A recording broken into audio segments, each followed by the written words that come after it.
Je m'appelle Mathilde Lebon, je viens de Saint-Benoît, donc une petite commune dans l'est de l'île de la Réunion. J'ai 22 ans, j'ai eu mes 22 ans en juillet et à l'âge de 18 ans j'ai quitté la Réunion, donc j'ai fait toute ma scolarité ici. Mes parents sont réunionnais depuis des générations aussi loin qu'on remonte. Donc à 18 ans, c'était la première fois que je quittais la Réunion pour aller à Paris, donc à Sciences Po, faire une licence de sciences politiques, étudier les sciences sociales en fait. Et cette année, j'ai terminé mon M1 du coup mon M1 c'était au sujet donc, des politiques urbaines, donc des urban studies, l'aménagement des territoires, avec une approche très sociologique, sciences sociales en fait. Et j'ai terminé mon M1 et actuellement j'ai pris une année de césure donc pour savoir un peu ce que je voulais faire entre mon M1 et mon M2. Je n'étais pas encore prête à choisir un métier, une voie.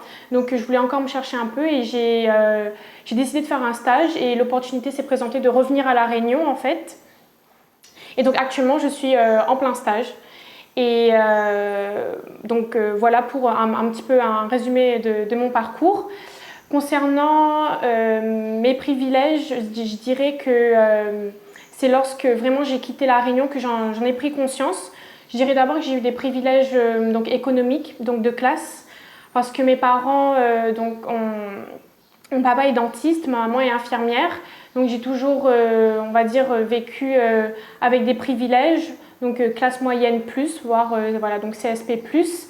On va dire que j'ai une éducation et une enfance heureuse, ce qu'on pourrait rêver, on va dire, parce que mes parents m'ont mis en privé depuis le primaire jusqu'au lycée.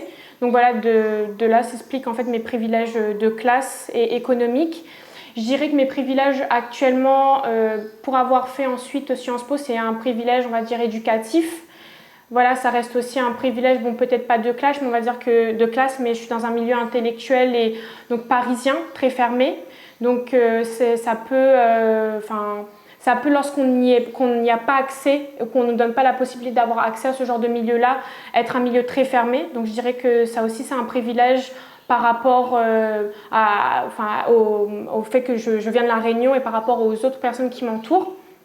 Donc voilà, je dirais que ce sont les deux principaux privilèges que j'ai. Et concernant mes oppressions, donc le fait d'être une femme, déjà tout d'abord, je n'en avais pas forcément conscience quand j'étais plus jeune, mais voilà, c'est des stéréotypes, c'est des injonctions qu'on connaît depuis qu'on est né, mais qu'on pense être normal, mais qui en fait ne le sont pas quand on prend conscience en fait du système en fait dans lequel on évolue depuis petite. Donc je dirais que c'est une de mes principales oppressions et puis de venir de La Réunion. Donc quand je suis arrivée à Paris, ça a été être une personne racisée qui vient des Outre-mer, qui arrive dans un milieu institutionnel assez violent quand même parce que c'est Sciences Po, c'est parisien, c'est élitiste. Donc on arrive là-bas, on pensait être une bonne élève ici, puis finalement on se rend compte que oui on est une bonne élève, mais on vient des Outre-mer, donc on a ce bagage qui nous on va dire qui a une sorte de poids en fait au début. Et puis voilà, on subit les premières remarques un peu racistes, voire carrément racistes, pas qu'un peu. On subit un peu les clichés en fait des Outre-mer. Et puis c'est de la censure. Je dirais pas que c'est de l'autocensure parce qu'en fait on a envie de le faire, mais que c'est de la censure sociale en fait qui nous empêche de dire peut-être qu'on pourrait faire ça nous aussi, mais finalement on n'ose pas trop parce qu'on se dit que voilà, c'est peut-être pas notre place et c'est peut-être pas à nous d'être dans ce genre de milieu-là. Donc malgré les privilèges que j'avais à La Réunion, en fait ces privilèges-là n'étaient j'étais oppressée, je me suis rendu compte que j'étais oppressée en fait quand je suis arrivée à Paris. Donc ça a complètement changé la focale et j'ai complètement changé de vision par rapport à ça. Et puis les assignations, c'est une fille des îles, exotique, cheveux bouclés, est-ce que je peux toucher tes cheveux? Donc voilà, c'est autour de ça, c'est une identité qu'on nous assigne. En fait, je m'étais jamais vraiment assignée d'identité. Et on se voit en fait, moi je me suis vue pour la première fois à travers le regard de l'autre. Donc c'est c'est l'arabe par exemple, alors que c'est des choses qu'on ne s'identifie pas du tout. On m'a identifiée comme africaine, alors que je ne m'étais jamais vue comme ça. Donc voilà, c'est une identité qui... Voilà, on m'a assigné des identités et qui n'ont pas forcément été faciles pour moi à démêler. Même encore aujourd'hui, je suis encore dans cette phase de construction. Donc voilà, pour une première présentation.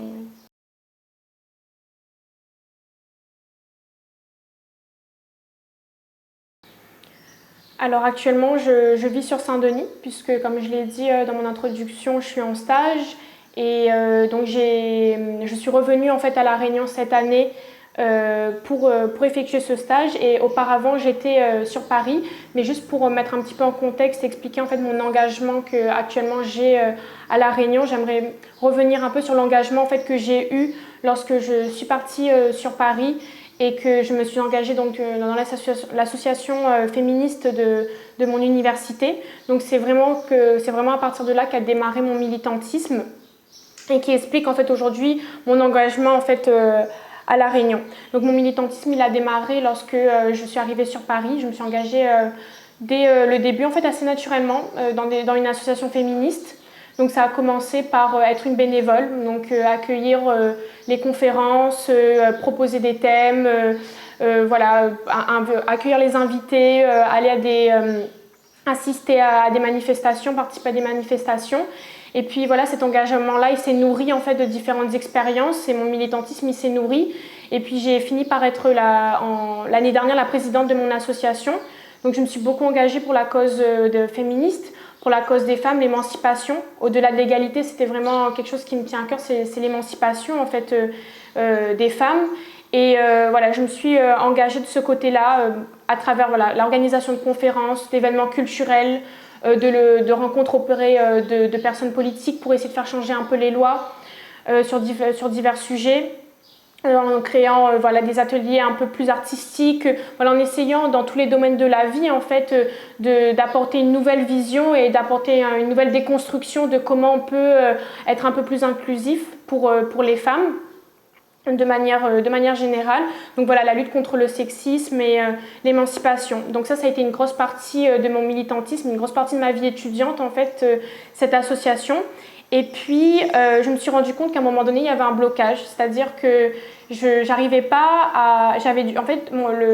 J'avais du mal à associer mon identité à mon féminisme, c'est-à-dire d'être réunionnaise et être féministe. En fait, j'étais féministe, mais mon féminisme, je me suis rendu compte qu'il n'était pas déconstruit.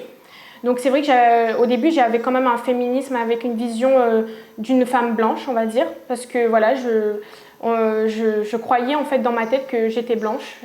C'est assez bizarre comme de dire ça, mais voilà, comme les références étaient souvent des femmes blanches, et puis voilà, le fait de venir d'outre-mer, on nous a souvent comparé à la métropole, donc pour moi, voilà, il n'y avait pas vraiment de questions à se poser là-dessus. Et puis voilà, j'ai été amenée à aller en Australie en 3e année, et là j'ai commencé à être un peu initiée à la pensée un peu décoloniale en fait. Et c'est là que j'ai commencé à comprendre que mon féminisme n'était peut-être pas déconstruit, que j'avais peut-être besoin de creuser ça. Et l'opportunité est venue de venir à La Réunion. Et là, ça a vraiment été pour moi un vrai travail sur moi-même, un vrai travail sur mon féminisme, c'est-à-dire comment j'associe mon identité créole, de femme réunionnaise, à mon féminisme, comment j'arrive à associer ces deux combats en fait, parce que finalement quand on est en France, bon, j'avais été un peu dans les milieux afroféministes, etc. Mais voilà, c'est des femmes souvent qui viennent des diasporas africaines, des Antilles, et puis à La Réunion on a voilà, une culture assez particulière, qui est assez multiple, qu'on ne peut pas forcément référencer comme africaine ou pas du tout comme antillaise. Enfin, c'est un mélange de plein de choses et voilà, je n'arrivais pas à m'identifier, j'avais du mal à me retrouver là-dedans. Donc j'ai décidé en fait de creuser ça, et donc du coup j'ai pris l'opportunité de ma venue à La Réunion, de ce retour en fait, pour essayer de comprendre mieux qu'est-ce que c'était être une femme, qu'est-ce que c'était être féministe et réunionnaise. Donc comment déconstruire en fait ma vision du féminisme et comment déconstruire ce que j'avais pu avant engager en termes d'action. Donc ici, c'est-à-dire comment j'intègre tout simplement la question de la créolité quand on parle d'être une femme et quand on parle des combats en fait à La Réunion, c'est-à-dire comment on intègre qu'à à La Réunion, c'est des problèmes socio-économiques également. Donc ça doit être pris en compte dans les combats féministes. C'est pas seulement une question d'égalité au travail, donc qui peut être assez vu comme quelque chose de professionnel, mais c'est quelque chose vraiment à la base même, les violences faites aux femmes, la déconstruction aussi, je parle de la masculinité en fait réunionnaise, ça fait partie aussi je trouve des questions du féminisme qu'on doit aborder ici. Donc pourquoi autant de femmes sont battues, pourquoi on a autant de violences, donc c'est aussi être féministe à La Réunion, c'est savoir déconstruire la masculinité réunionnaise. Cette masculinité très toxique. Donc c'est la prise en compte des questions LGBT pour une société beaucoup plus inclusive.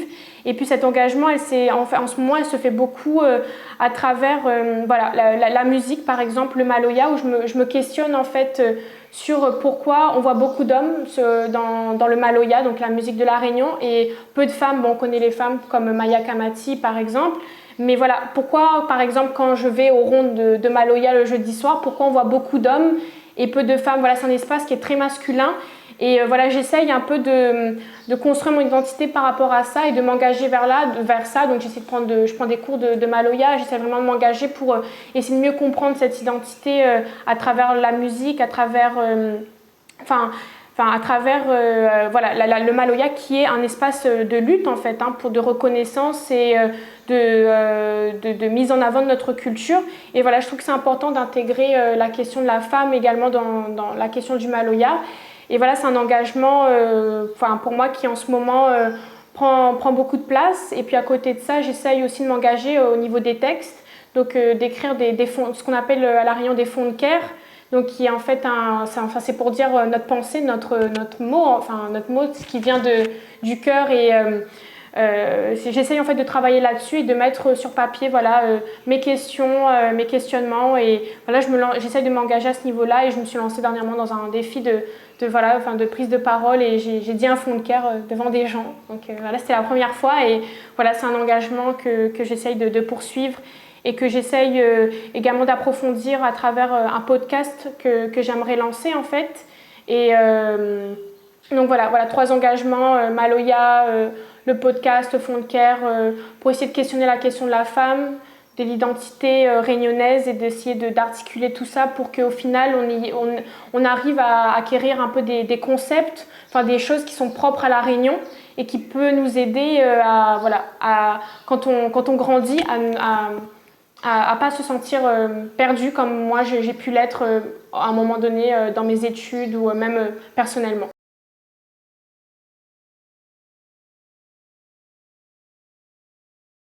Alors moi dans mes engagements, ça a toujours été politique, donc je m'adresse à tout le monde, c'est-à-dire aux concernés, donc par la cause, que par exemple soit féministe ou la cause LGBT, donc là on va dire les personnes LGBT et les femmes, mais aussi moi je m'adresse à un public plus large, c'est-à-dire le but c'est de comment on peut construire et comment on peut en fait diffuser les idées au-delà du monde militant, parce que c'est une vraie difficulté qu'on a actuellement où on parle souvent entre nous. Et en fait, le travail, et je me rends compte en fait, c'est comment atteindre ceux qui ne sont pas déjà en fait, les convertis. Parce que souvent le problème c'est qu'on prêche les convertis et même si c'est rassurant, même si c'est facile parce que du coup on a une parole, on se sent écouté, le but c'est qu'on engage ou qu'on puisse avoir une société qui est beaucoup plus inclusive et beaucoup plus respectueuse et beaucoup plus plurielle et qui accepte les différences. Et donc c'est comment on va passer de ce milieu militant-là à un milieu, donc le public, le grand public. Comment en fait, à travers l'éducation, les actions, on va permettre de toucher 1 ou 2 personnes en plus en fait. Et donc moi, comme c'est quelque chose de politique, donc c'est parce qu'on veut changer un rapport de pouvoir, un rapport de force, c'est important de s'adresser au plus grand nombre et donc de pouvoir atteindre, comme je le disais, ceux qui ne sont pas forcément du cercle militant en fait. Après, le combat, bien sûr, mes engagements, ils sont personnels parce que j'y crois, forcément. Et puis, ça a été pour moi une façon de me construire. Et en tant que personne, en tant que femme, en tant qu'étudiante. Ça a été important pour moi d'avoir ces engagements-là parce que c'était un moyen pour moi voilà, de me dire que ok, je construis quelque chose, ok, je développe quelque chose, j'évolue en fait et ça me permet de voilà, tous les jours d'apporter de nouvelles idées, de faire évoluer ma pensée.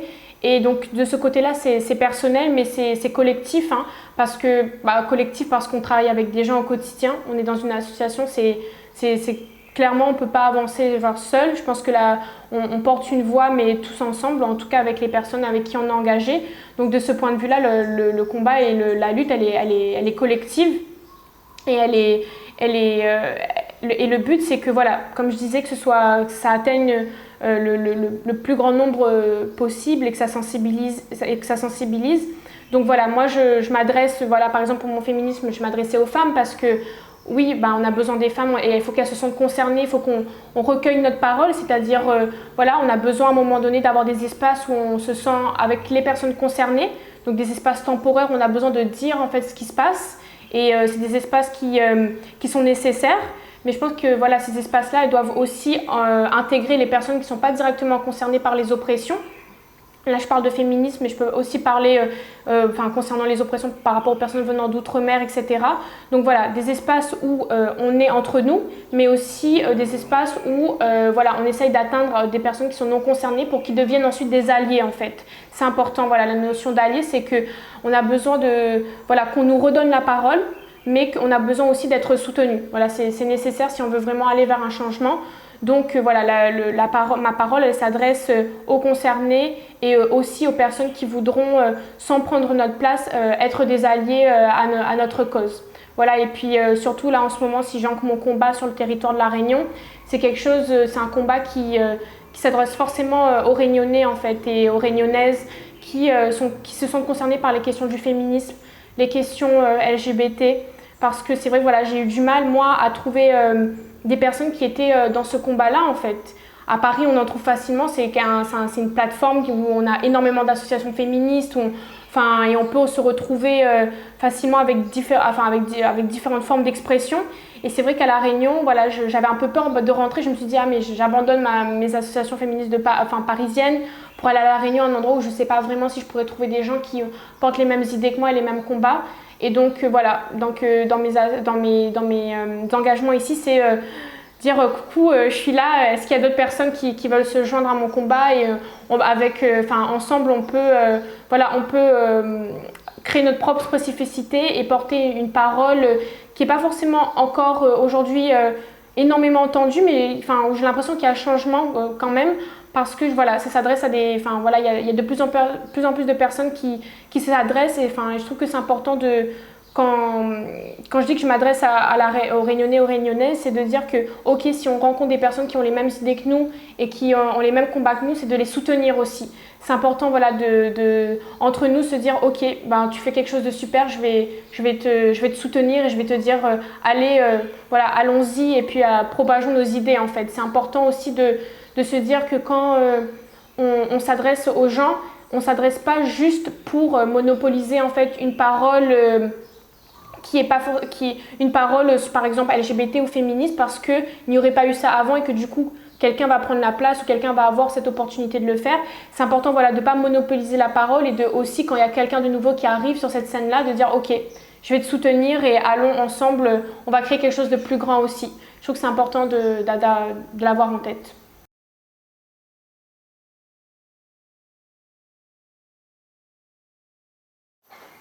Donc moi, mes engagements, ça a été un engagement qui était militant, donc quand j'étais pendant mes études.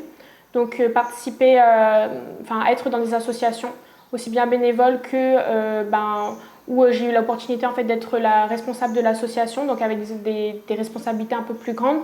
Donc ça a été, m'engager, ça a été organiser des conférences, proposer des thèmes de conférences, organiser par exemple des ateliers de self-défense pour les filles dans Sciences Po. Ensuite, ça a été par exemple de faire des ateliers de broderie féministe, c'est-à-dire que voilà, on avait des tote bags, on les a commandés et puis on a créé des visuels avec une artiste Et on a proposé à une autre artiste qui faisait de la broderie, voilà, donc sur les sacs, de faire ces visuels-là et donc d'aider à se réapproprier l'espace public avec notre tote bag et puis nos visuels féministes sur ces sacs-là. Donc voilà, des modalités d'engagement traditionnelles, on va dire, assez conformes et puis un peu plus originales. Et puis un engagement aussi également que j'ai eu l'occasion de faire qui était vraiment super pour moi dans une autre association qui s'appelle Free Afro, donc qui travaille avec les femmes réfugiées et avec qui on faisait des produits pour les cheveux. Donc on fabriquait avec elles, on avait plusieurs, on avait des huiles et puis on les aidait en fait à fabriquer leurs produits, leurs huiles pour les cheveux. Et ça a été super parce qu'à la fin, les femmes elles repartaient avec leurs produits et puis c'était un super moment. Et donc cet engagement-là, après, donc je l'ai mis un peu sur pause parce que je suis rentrée à La Réunion. Et mon engagement maintenant, il se fait plus sur un côté un peu plus culturel aussi également. Il se fait sur un côté un peu plus culturel à La Réunion, c'est-à-dire que je me suis beaucoup intéressée à la question de la musique et du maloya et de comment vraiment le maloya c'est une source d'inspiration. Voilà, moi j'ai l'impression que c'est un peu le départ de la lutte, c'est-à-dire dans les paroles, dans la musique, dans les instruments, dans l'histoire qu'a eu le maloya à La Réunion. Voilà, j'ai voulu en fait m'ancrer un peu plus là-dedans et donc apprendre à en jouer. Et voilà, là donc, en ce moment je suis dans cette phase d'apprentissage et c'est super parce que je trouve que voilà, ça nourrit l'âme, ça permet de s'ancrer dans quelque chose où je trouve qu'il y a eu un échec de transmission, que ce soit par l'école ou par l'école ou même par ma famille par exemple, sans pour autant les accuser de quoi que ce soit, mais voilà, peut-être cet échec de transmission là j'essaye de le compenser par la musique et en ce moment c'est par le maloya, donc c'est en participant, voilà, par exemple j'ai eu l'occasion de faire une représentation avec un groupe tous les jeudis soirs au bar à choix à Saint-Denis. Voilà, il y a des ronds de maloya et puis voilà, je me lance des petits défis d'aller un peu jouer avec eux et c'est difficile parce qu'il n'y a que des hommes et je ne suis pas forcément experte, mais bon, j'essaye d'y aller en fait. C'est des petits défis un peu de tous les jours, mais qui m'aident à me construire et qui m'aident vraiment à m'ancrer dans ma lutte et juste à confirmer mon engagement ici pour La Réunion et pour se déconstruire en fait, tout simplement, et pour être fière d'où je viens parce que ça n'a pas forcément été facile. Et puis l'engagement, ça se fait au quotidien en allant à des événements. Tout simplement, dernièrement, on est parti à un événement qui s'appelle Zerbaj en fête et qui mettait en avant les plantes traditionnelles de La Réunion. Quelque chose qui a été oublié en fait. Voilà, je parlais de transmission. Voilà, c'est une transmission qui n'a pas forcément été faite. Et donc c'est aller à ce genre d'événement, c'est écouter de la musique, soutenir les artistes qui y sont. Voilà, moi c'est une forme d'engagement qui fait vraiment sens parce que voilà, ça, comme je disais, ça nourrit l'âme en fait. On rencontre des personnes inspirantes, c'est des gens qui sont très positifs et qui sont ancrés à La Réunion. C'est un ancrage que j'ai pas forcément eu avant. Et voilà. Et puis aussi, ça se transmet en ce moment par un projet de podcast que j'ai, en fait, qui s'appellerait Sobat. Donc en créole, Sobat, ça veut dire batailler, se battre, donc la lutte. Et l'idée, c'est voilà, changer un peu la focale, de dire que voilà, le centre n'est pas que européen, le centre n'est pas que français. On a aussi notre centre à nous et comment en fait déconstruire et décoloniser en fait nos approches de tout, du féminisme, des questions LGBT, la façon dont on voit La Réunion, même dont on approche les questions sociales. Donc moi j'aimerais l'aborder dans ce podcast-là en partageant mon expérience, mais aussi dans l'avenir j'aimerais inviter des gens et pourquoi pas également en fait dans le podcast utiliser des éléments théoriques, c'est-à-dire je trouve que c'est important en fait de conceptualiser les choses. Ça peut paraître très théorique et ça peut paraître inutile, mais je pense que pour avoir une vision et pour construire une vraie lutte et pour construire un vrai projet, je pense que c'est nécessaire de s'ancrer sur des concepts théoriques parce que ça nous permet en fait de définir les choses. Et donc là en ce moment, je parle par exemple de la pensée décoloniale de Françoise Vergès parce que ce sont une référence pour des personnes qui viennent d'outre-mer. Je trouve que c'est important les concepts qu'elle met en avant parce que ça permet de définir des choses qui ne sont pas forcément définies dans des concepts un peu plus européens et un peu plus européano-centrés, on va dire. Donc voilà, moi c'est important d'ancrer dans ce podcast des choses qui sont pratiques, on va dire des expériences quotidiennes, mais aussi des choses un peu plus intellectuelles, parce que je trouve que c'est une bonne balance en fait. Et aussi un projet un peu plus personnel, voilà, c'est écrire mes textes en créole. Donc c'est un engagement pour moi, c'est me réapproprier ma langue.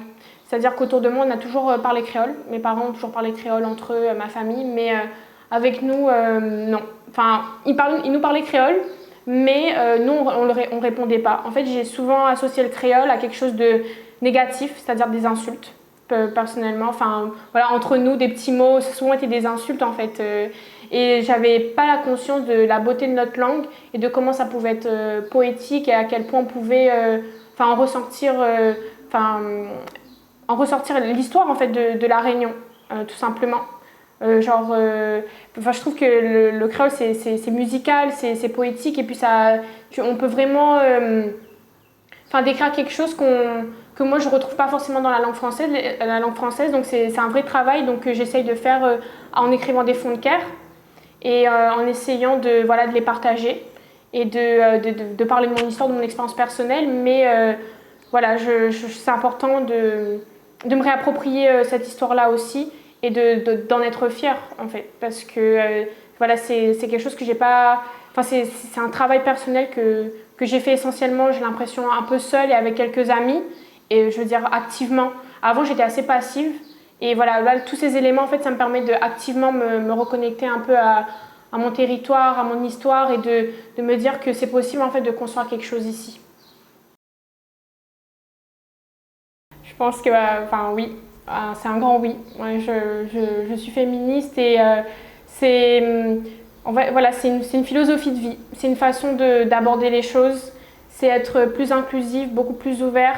C'est être féministe, c'est important parce que non seulement ça permet de re-questionner les choses qu'on a quotidiennement, donc dans la société et puis en termes de système, mais aussi personnellement en fait. C'est quelque chose qui nous oblige à nous questionner, à nous déconstruire. C'est-à-dire que c'est un travail qui est difficile en fait. Quand le féminisme, quand on s'y intéresse, c'est des théories, c'est des combats, c'est des personnes. En fait, c'est un moyen de tout simplement de se remettre en question. C'est une remise en question qui est difficile parce qu'on se dit « Ah oui, je faisais ces choses-là avant » et puis « Ah oui, faut se l'avouer en fait. » C'est un moment où on se dit « Ah oui, j'ai fait des choses qui n'étaient pas, qui n'étaient pas si bienveillantes que ça, qui étaient pas féministes en fait, et qui étaient machistes, patriarcales. » Et puis en fait, tu as ce moment où c'est un peu difficile de prendre conscience de ça. Et puis quand on se rend compte, je trouve que c'est pour aller vers le mieux en fait. Ça appelle à la bienveillance, ça appelle à la déconstruction, et puis ça appelle à l'engagement, et puis c'est aussi rencontrer des gens. Voilà. Après, je pense qu'il faut être précis et se dire que dans le féminisme aussi, il y a des mouvements auxquels on ne va pas forcément adhérer parce que il y a différentes formes de pensée. Mais on va dire que mon féminisme à moi, j'essaie de le construire. En fait, on peut construire son féminisme de différentes façons et le féminisme en soi doit être aussi déconstruit pour apporter la parole des personnes, des Outre-mer par exemple. Et je pense que apporter une parole réunionnaise et construire un vrai féminisme réunionnais qui est vraiment qui puisse avoir ses spécificités, ou en tout cas qui a déjà ses spécificités mais qu'on puisse révéler ou mettre en lumière ses spécificités, c'est important. Donc je dirais que je suis féministe, mais que ce féminisme-là, il est en évolution, il est en construction tous les jours, en construction et en déconstruction du coup, et que j'aimerais le réunioniser un peu plus.